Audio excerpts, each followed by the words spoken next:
তাআলা আনহু বলেন, রাসূল সাল্লাল্লাহু আলাইহি ওয়াসাল্লাম বলেছেন, কামলা মিনার রিজালি কাসীর আলাম ইয়াকমুল মিন নিসাইল্লা সালাসা, বহু পুরুষ বড় বড় জান্নাত পাবে, তবে মহিলারা তেমন বড় জান্নাত পাবে না।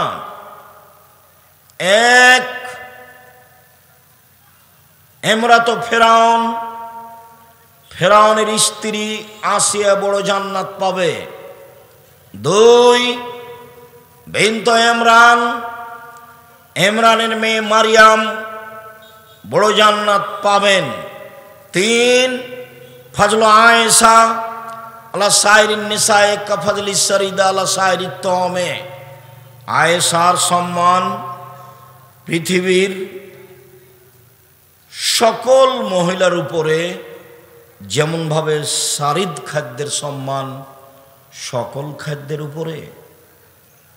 অত্র বুখারী মুসলিমের হাদিসে আল্লাহর নবী আয়েশা রাদিয়াল্লাহু তাআলা আনহাকে সবচেয়ে দামি মহিলা বলে উল্লেখ করলেন। কিছুক্ষণ পরে এর চেয়েও দামি মহিলা দেখা যাবে সময়ের গতিতে ইনশাআল্লাহ। আনাস রাদিয়াল্লাহু তাআলা আনহু বলেন, রাসূল সাল্লাল্লাহু আলাইহি ওয়াসাল্লাম বলেছেন, হাসবুকা নিসাউল আলামিনা, পৃথিবীর বড় মহিলা হিসাবে পৃথিবীবাসীর জন্য যথেষ্ট চারজন। পৃথিবীর বড় মহিলা হিসাবে পৃথিবীবাসীর জন্য যথেষ্ট চারজন। এক, মারিয়াম বিনতে ইমরান, ইমরানের মেয়ে মারিয়াম। দুই, খাদিজা বিনতে খুয়াইলিদিন, খাদিজা খুয়াইলিদের মেয়ে। তিন, ফাতেমা বিনতে মুহাম্মাদিন, মুহাম্মাদের মেয়ে ফাতেমা। চার, আসিয়া ইমরাত ফেরাউন, ফেরাউনের স্ত্রী আসিয়া। যখন আল্লাহ রাসূল পৃথিবীর শ্রেষ্ঠ নারীকে পেশ করলেন তখন এই চারজনকে উল্লেখ করলেন। এই চারজন সহ আরো দুইজনের কথা আমরা সাময়িকভাবে বলে আরো কিছু প্রয়োজনীয় নারীদের ব্যাপারে কথা বলতে যাচ্ছি। এক খেয়ালে চেয়ে থাকবেন, পৃথিবীতে সবচেয়ে সম্মানী জাতি নারী, ইহকালে ও পরকালে। নারী তার মান সম্মান হারিয়েছে নিজের চরিত্রের কারণে। অতীত জাহেলিয়াতের যুগে ওই সময়ে মানুষ নারীদের দাম দেয়নি। হিন্দুরা আজও নারীদের দাম দেয় না। হিন্দু মেয়েরা বাপের জমি জায়গা পায় না। যারা বলেছে ইসলাম অর্ধেক দিচ্ছে তার বুঝতে ভুল। মহিলা নিয়ে এসেছে, ওর বাপ 15 শতক জমি রেখে মারা গেছে, মেয়েটার ভাই নিয়েছে 10 শতক, আর এই মেয়েটা নিয়ে এসেছে 5 শতক, মোট 15 শতক জমি। এবার যে লোক, এই মহিলার স্বামী, ওর বাপেরও ছিল 15 শতক জমি, ওর স্বামী পেয়েছে 10 শতক, আর ওর বোন নিয়ে গেছে 15 শতক। তো এ নিয়ে এসেছে 5 শতক আর এর স্বামী পেল 10 শতক, এই যে 15 শতক। অবিচার তো বুঝতে পারেনি, সেজন্য বলেছে। আপত্তি হলে তো হিন্দুদের উপরে হতো। ও তো জমি দেবে না, বাপ মেয়েকে জমি দেবে না, তাই বিবাহের দিন সব কিছু দিয়ে দিয়েছে। আর বিবাহ যখন পড়ানো হয়েছে তখন এই শর্তে, আমি স্বামীকে উপার্জন করে খাওয়াবো। কেন এই নির্যাতন, কি তার প্রতিকার আছে কিনা একটু দেখিয়েন। কেন এই নির্যাতন, কি তার প্রতিকার? নারীরা বলছে আমরা কেন নির্যাতিত, তার প্রতিকার কি হতে পারে? তো নারীরা যদি বেগম রোকেয়ার পথে যায় তো নির্যাতিত হবেই। বেগম রোকেয়ার একটা নগদ ঘটনা শোনাই, কেন যে ওই বইটা পড়েন না, কেন হব অবরোধবাসিনী। বেগম রোকেয়া বলছে মহিলারা হলো অবরোধবাসিনী।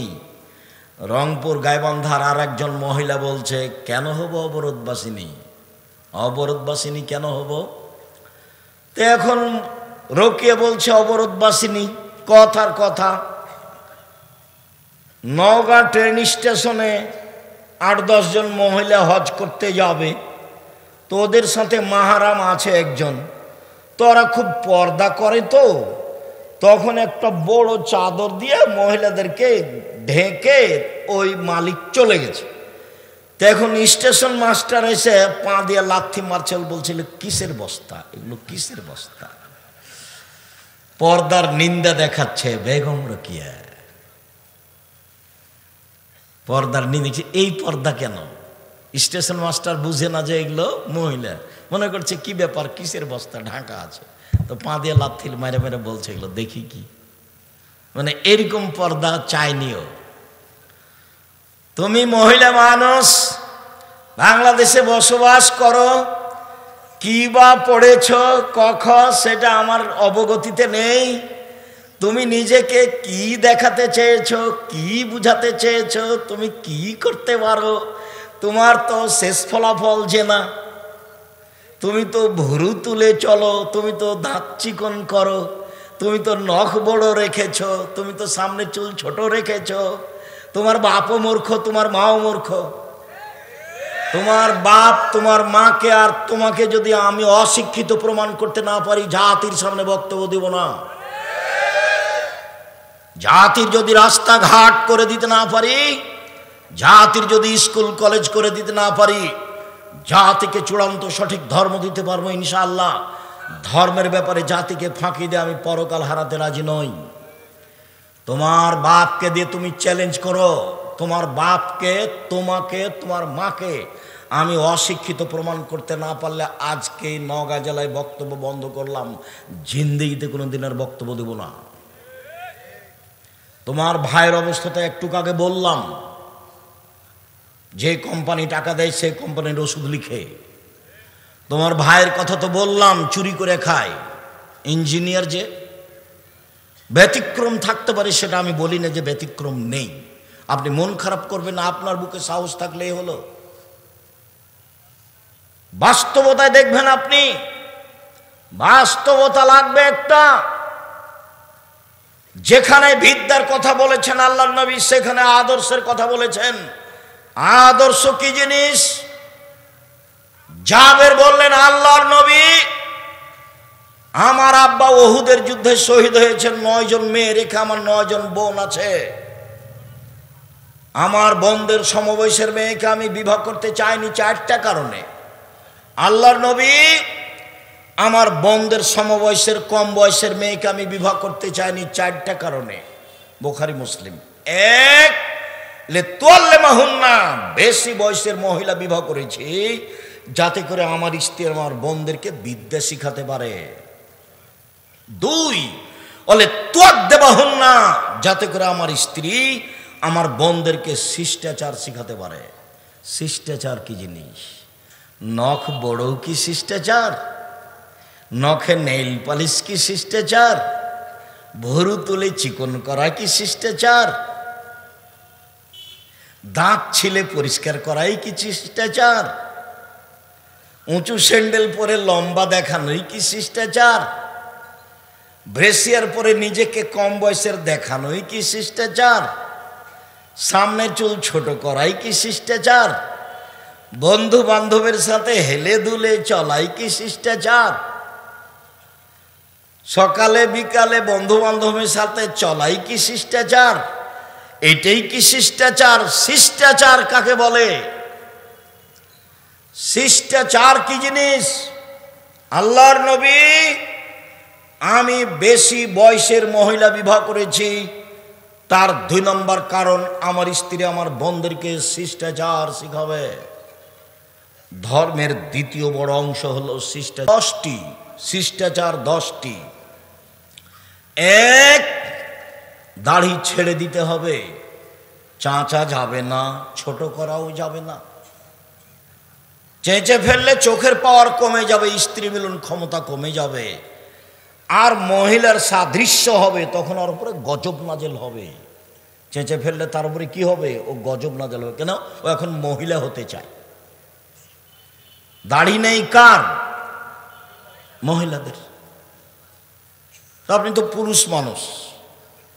2, কাশুসারে মোচ কেটে ফেলতে হবে, মোচ চেঁচে ফেলা যাবে না, পুরুষের পরিচয়। 3, কাসুল আজফার, নখ কেটে ফেলতে হবে, নবীদের বৈশিষ্ট্য। নখ কেটে ফেলতে হবে, নবীদের বৈশিষ্ট্য। আপনার স্ত্রী, আপনার মেয়ে নখ কাটতে বাধ্য। যদি নখ বড় আছে, নেইল পালিশ আছে, বুঝবেন এই মেয়ে শিক্ষিতা নয়। দলিল আপনার কাছে আছে, আমার কাছ পর্যন্ত পৌঁছিতে হবে না। ইহুদি খ্রিস্টানদের পতিতালয়ের মেয়েরা নখে নেইল পালিশ দেয়।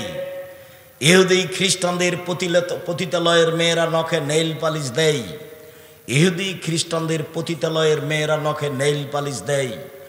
মুসলিম মহিলাকে হাতে মেহেদি দিতে হবে, হাতের নখে তো দিতে হবে, পায়ের নখেও দিতে হবে, দিতে বাধ্য।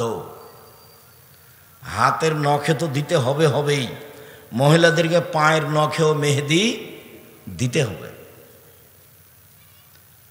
নাক ফুলে বেঁধে বগলের লোম উঠিয়ে ফেলতে হবে। ব্লেড ব্যবহার করা যাবে না, নারী পুরুষ একই হুকুম। হালাকুল আনাতে নিচের লোম পরিষ্কার করতে হবে।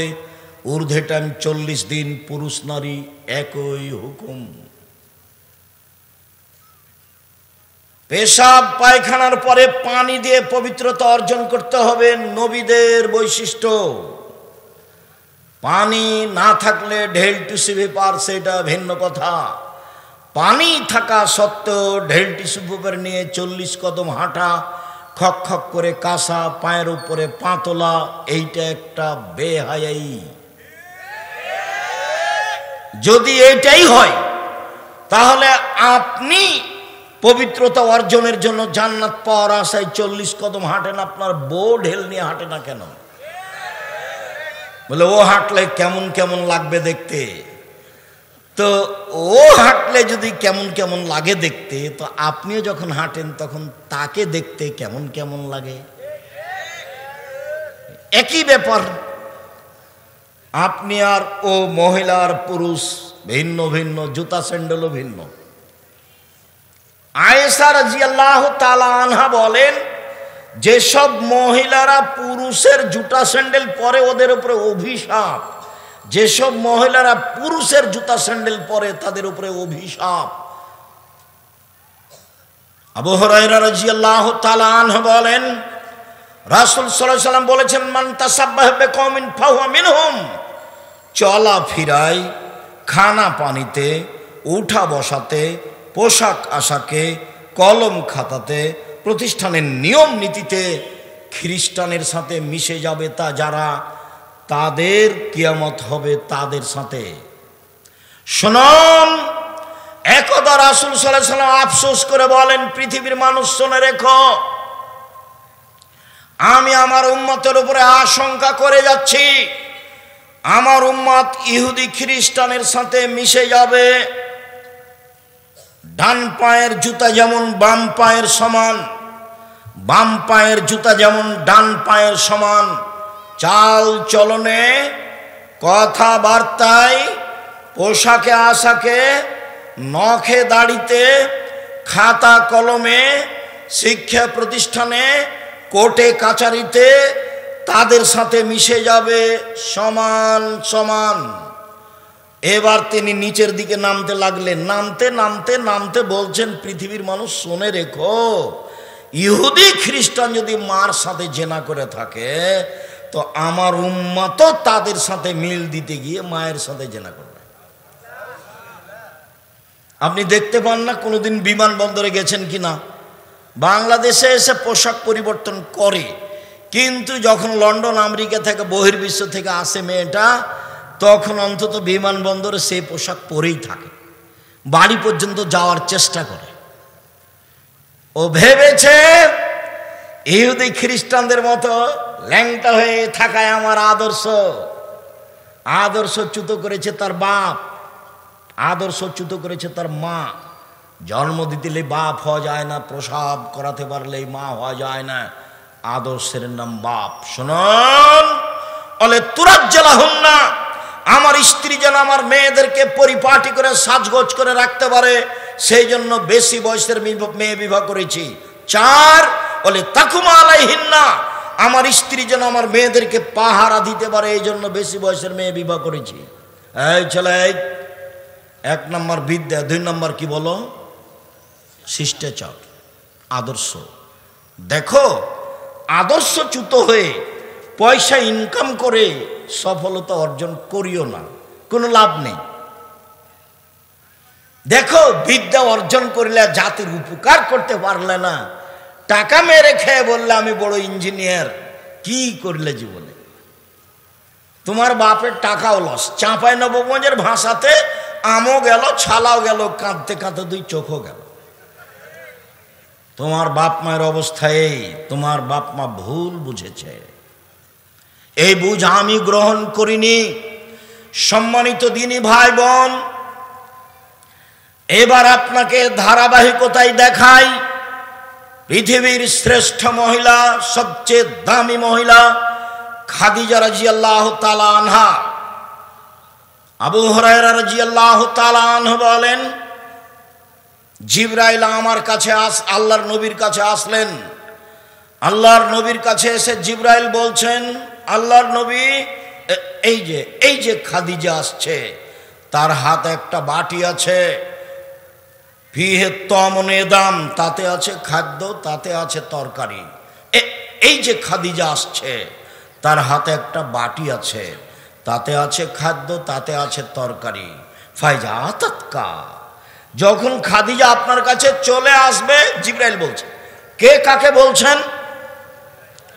জিবরাইল আলাইহিস সালাম আমাদের নবী মুহাম্মদ সাল্লাল্লাহু আলাইহি সাল্লামকে বলছেন, এই যে খাদিজা আসছে, তার হাতে একটা বাটি আছে, তাতে খাদ্য তরকারি আছে, আপনার জন্য নিয়ে আসছে। তো আপনার কাছে আসলে বলবেন, খাদিজা ফাকরা আলাইহা সালাম মিন রাব্বিহা, আপনি তাকে বলে দিবেন, খাদিজা আল্লাহ তোমাকে সালাম দিয়েছে। বলিয়েন, খাদিজা জিবরাইল তোমাকে সালাম দিয়েছে। অবাসসিরহা বিবাইতিন ফিল জান্নাহ মিন কাসাবিন লা সাকাবা ফিহি ওয়ালা কাসাব, আর এমন একটা জান্নাতে ঘরের কথা বলে দিবেন, যেই ঘরটা তার জন্য আল্লাহ হীরা মুক্তা মাণিক্য দ্বারা তৈরি করেছেন, যাতে কোনো হইচই নেই, যাতে কোনো কষ্ট ক্লেশ নেই, যাতে কোনো হইচই নেই, যাতে কোনো ক্লান্তি নেই। এক, আল্লাহ সালাম দিয়েছে। পৃথিবীর কোনো মহিলা আল্লাহর পক্ষ থেকে সালাম পায়নি। 2, জিবরাইল সালাম দিয়েছে।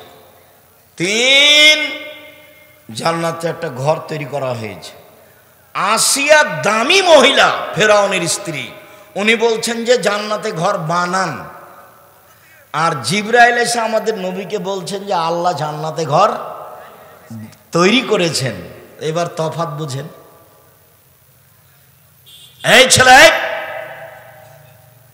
ওই যে কম বুদ্ধির ছেলে পাশ থেকে উঠছোটা আপনি খেয়াল করেন না কেন? আমি তো আর কোনো কেচ্ছা কাহিনী নিয়ে আসিনি। আপনি ভদ্রতা বজায় রেখে কিছুক্ষণ অপেক্ষা করবেন।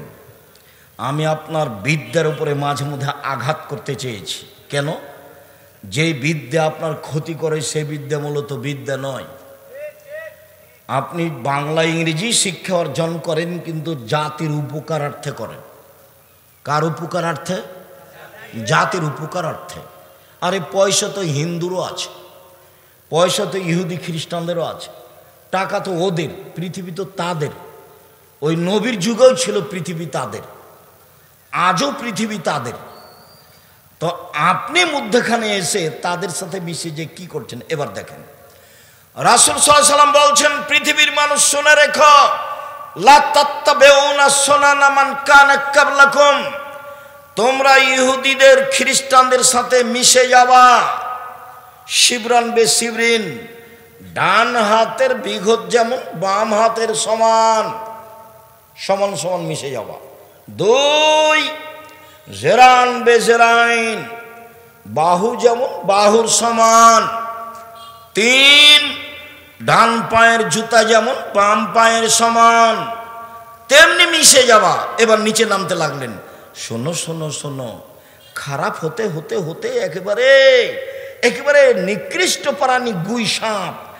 গুই সাপ, ইহুদি খ্রিস্টান যদি গুই সাপের গর্তে ঢোকে তো হারাম উপার্জন করতে করতে ওদের পোশাক পরতে পরতে তোমরা ওই গুই সাপের গর্তে ঢুকে যাওয়া। গুই সাপের গর্তের আবার কি সমস্যা? কেন তিনি বললেন? কেন তিনি বললেন? কেন তিনি গুই সাপের কথা বলবেন মুহাম্মদ সাল্লাল্লাহু আলাইহি ওয়াসাল্লাম? তার মানে নিচে নামতে নামতে, হারাম খেতে খেতে, নিয়ম নীতি নিজের পাল্টাতে পাল্টাতে এমন ভাবে পাল্টে যাবে যে এই একটা প্রাণী ওর গর্তে যদি ইহুদি খ্রিস্টান ঢোকে তো আমরা তাল মিলাতে মিলাতে আমরাও গুই সাপের গর্তে ঢুকে যাব। মুহাম্মদ সাল্লাল্লাহু আলাইহি ওয়াসাল্লাম বলছে, পৃথিবীর মানুষ শুনে রেখো, আমার উম্মতের উপরে আমার বড় ভয় আশঙ্কা।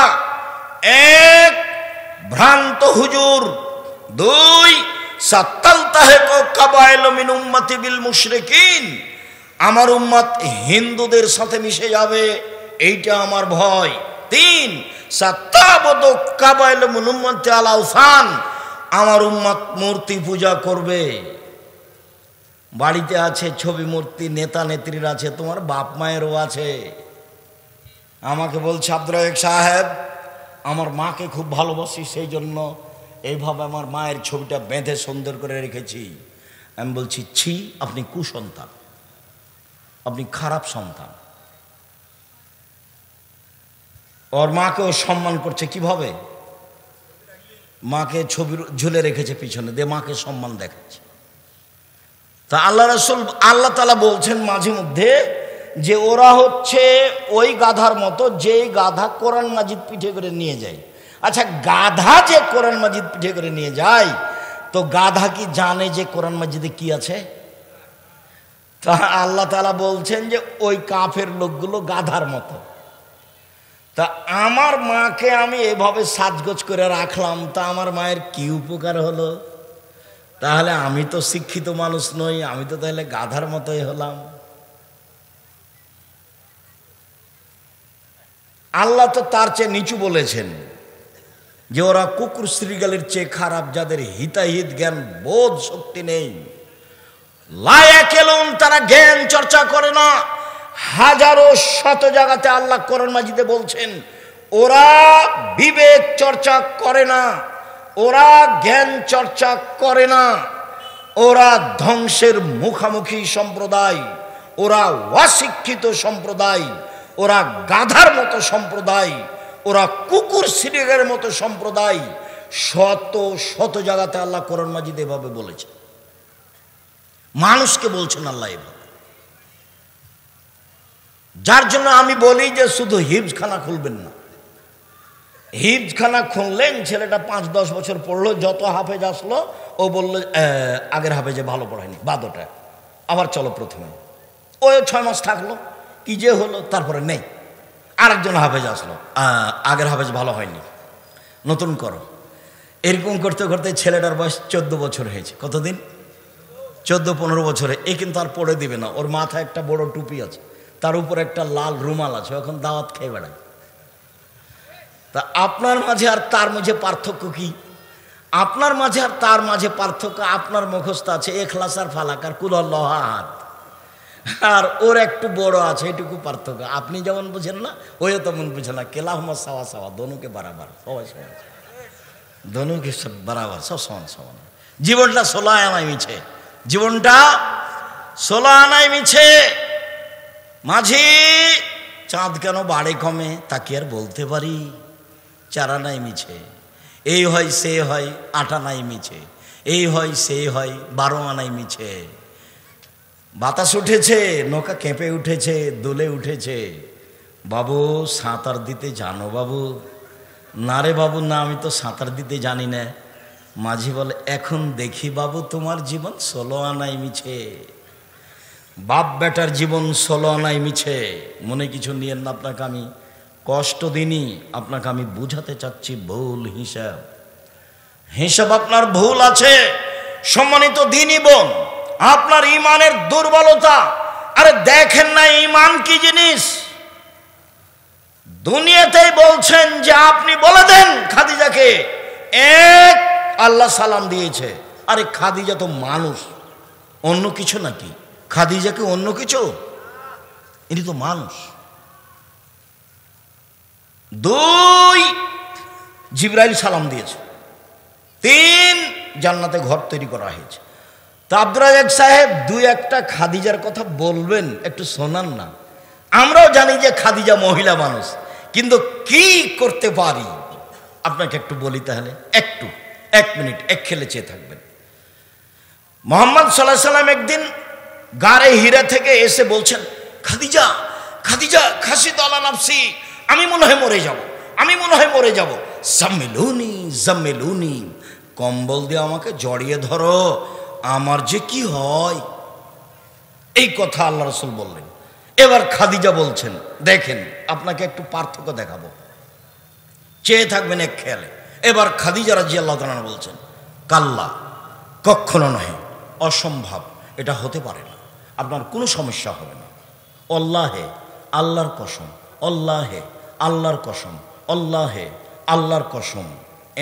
এক, ইন্নাকা তাসিলুর রাহেমা, আপনি আত্মীয়র সাথে সদাচরণ করেন। দুই, তাহমিলুল কাল্লা, নিঃস্ব মানুষের বোঝা বহন করেন। তিন, তাকসিবুল মাদুমা, যার কিছুই নাই তার ব্যবস্থা করেন। চার, তাকরিজ জাইফা, মেহমানকে খাবার দেন। পাঁচ, বিপদগ্রস্তদের সাথে থাকেন। কখনো নহে, অসম্ভব, কিছুই হবে না, আল্লাহর কসম, আল্লাহর কসম, আল্লাহর কসম। এক, সদাচরণ করেন। দুই, নিঃস্ব মানুষের সাথে থাকেন। তিন, নিঃস্ব মানুষের বোঝা বহন করেন। চার, মেহমানের খাওয়ার ব্যবস্থা করেন। পাঁচ, অসহায় মানুষের সাথে দিনরাত থাকেন।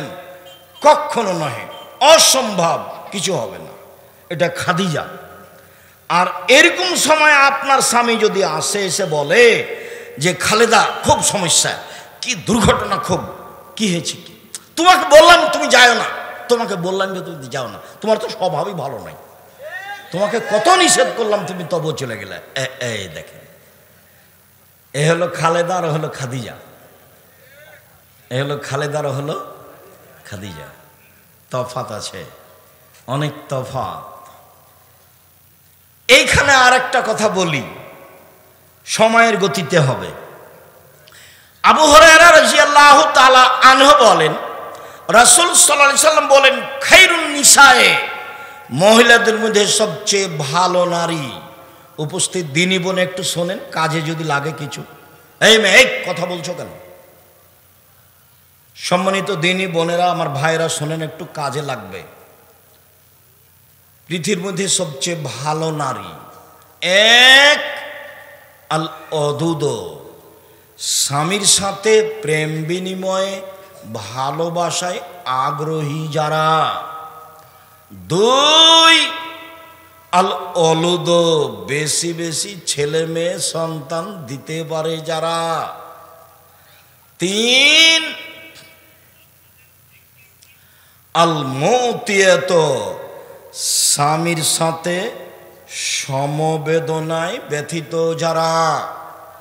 চার, আল মুসিয়াত, স্বামীকে সান্ত্বনা দিতে পারে যারা। মানে স্বামী তো বাইরে যায়, সমস্যা থাকতেই পারে, আপনি তার সাথে ক্ষেপে উল্টা কথা বলছেন কেন? প্রথমে বলবেন, চিন্তা করবেন না। এ দেখেন প্রথমে কি বলবেন, না বুঝাতে পারি না। উপস্থিত দিনী বোন শোনেন, শোনেন, প্রথমে কি বলবেন। খাদিজা বলছেন, আল্লাহ রাসূল বলছেন, খাসিত আলা নাফসি, আমি মনে হয় মরে যাব নাকি, আমার যে কি হয় খাদিজা, আমাকে কম্বল দিয়ে চেপে ধরো, কম্বল দিয়ে চেপে ধরো, আমাকে কম্বল দিয়ে চেপে ধরো, খাদিজাকে বলছেন। তখন খাদিজার উত্তরে বলছেন, কাল্লা, কখনো নয়, অসম্ভব, হতে পারে না। বুঝা গেল না উত্তর? খাদিজা তো জিজ্ঞাসাই করেননি যে কি হয়েছে, ঘটনা তুমি বলো না। আরে বলো না ঘটনা কি, এগুলো বলছে না।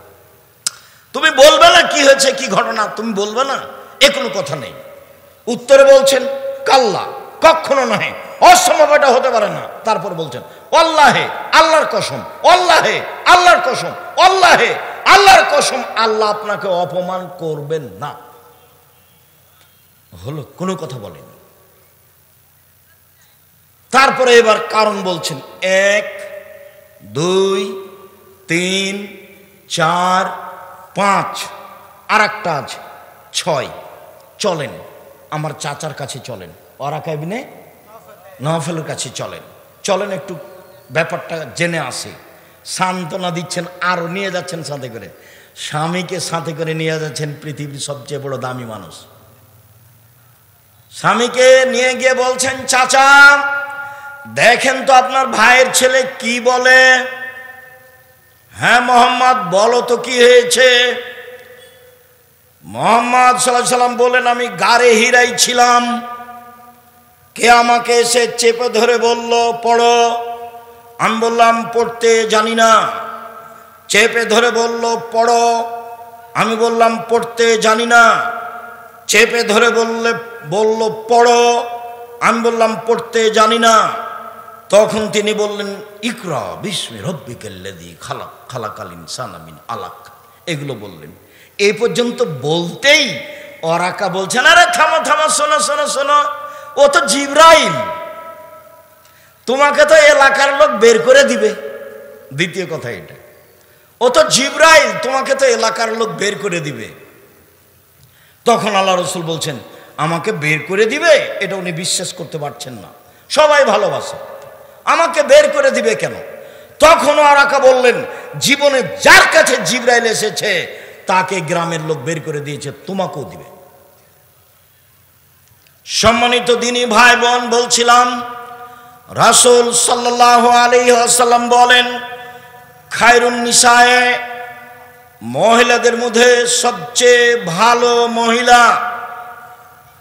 একদা আল্লাহ রাসূল বললেন, 1 নবী জান্নাতে যাবেন, 2 শহীদ জান্নাতে যাবে, 3 এই ছেলে, কোনো কথা আপনি ওইভাবে বলছেন কেন?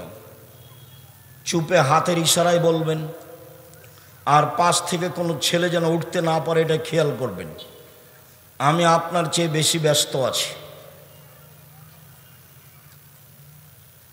4 শহীদেরা জান্নাতে যাবে, 5 মহিলারা জান্নাতে যাবে।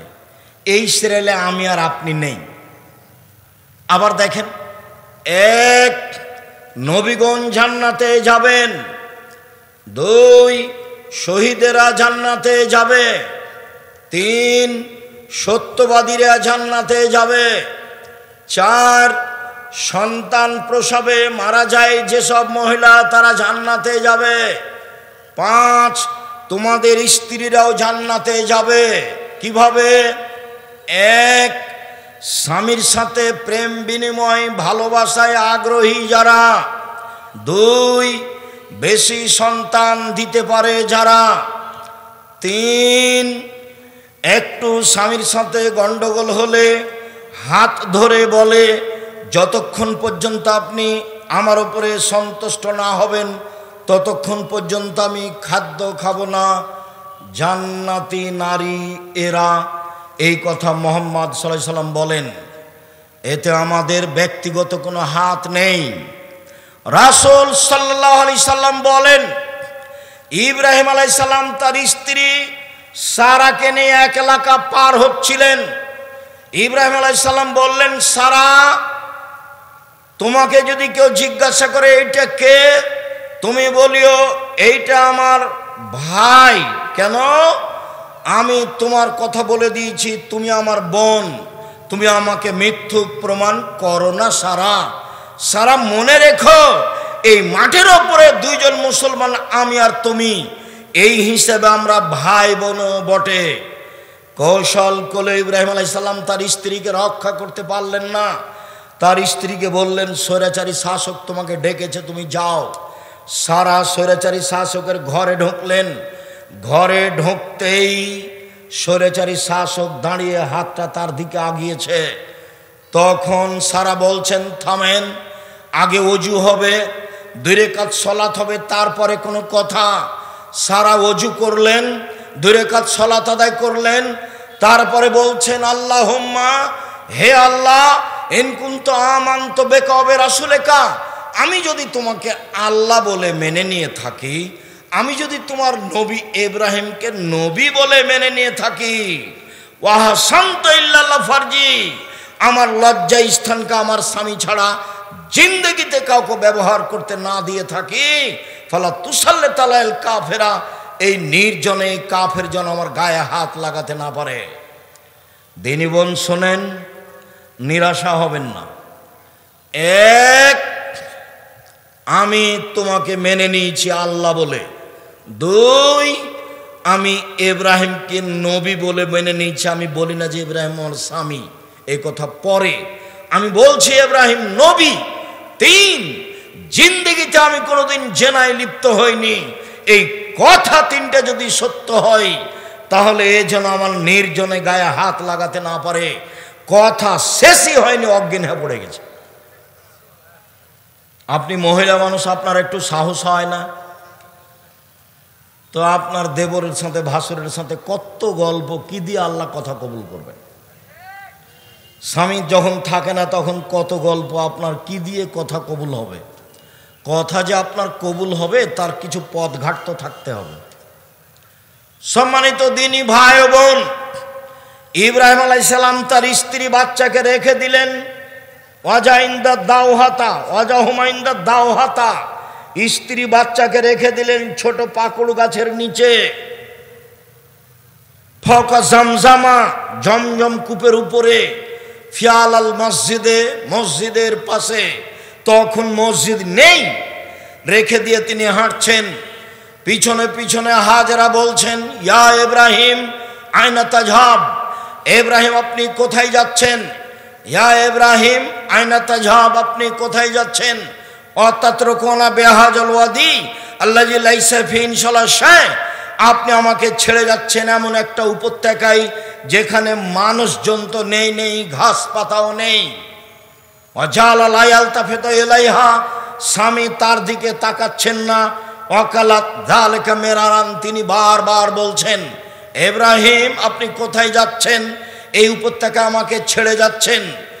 একবারও যখন লক্ষ্য করলেন না, নিরুপায় হয়ে স্ত্রী বলছেন, আপনি কি আল্লাহর অনুমতিতে চলে যাচ্ছেন? আল্লাহ কি আপনাকে এইভাবে চলে যেতে বলেছেন? আরে আপনি আমাকে কিছু বলবেন তো, তুমি থাকো, কোনো সমস্যা নেই, আল্লাহ তোমাকে দেখবে, এরকম কিছু আপনি আমাকে বলবেন না? আমাকে রেখে একটা দুধের বাচ্চা সহ চলে যাচ্ছেন, আপনাকে কি আল্লাহ এভাবে চলে যেতে বলেছেন? তখন ইব্রাহিম আলাইহিস সালাম বলছেন, নাম, হ্যাঁ, হ্যাঁ ছাড়া কোনো শব্দ নাই ওখানে। যখন বললেন হ্যাঁ, তখন স্ত্রী বলছেন, ফালা ইউজাইয়ুনাল্লাহু তাআলা, আচ্ছা ঠিক আছে, আপনি চলে যান, আল্লাহ আমাকে ধ্বংস করবেন না। একটু আগিয়ে গিয়ে ইব্রাহিম আলাইহিস সালাম সানিয়া পাহাড়ের কাছে গিয়ে কেবলামুখী হাত তুলে বলছেন, রব্বানা ইন্নী আসকানতু মিন যুরিয়াতি বিওয়াদিন গায়রি যি যারিন ইনদা বাইতিকাল মুহাররাম, হে আমার প্রতিপালক, আমার পরিবারের কিছু অংশ রেখে দিলাম তোমার কাবা ঘরের পাশে, যেখানে মানুষজন তো নেই, ঘাস পাতাও নেই। একটু আগে স্ত্রী যা বললেন, স্বামী তাই বলছেন। একটু আগে স্ত্রী বললেন, ইব্রাহিম আপনি আমাকে ছেড়ে কোথায় যাচ্ছেন, যেখানে মানুষজন তো নেই, ঘাস পাতাও নেই। এবার ইব্রাহিম আলাইহিস সালাম আল্লাহর দরবারে হাত তুলে বলছেন কিবলামুখী হয়ে, আল্লাহ আমার পরিবারের কিছু অংশ রেখে দিলাম তোমার কাবা ঘরের পাশে, যেখানে মানুষজন তো নেই, ঘাস পাতাও নেই। কিভাবে বাঁচবে সেটা আমি জানি না, কিভাবে থাকবে খাবে সেটা আমি জানি না,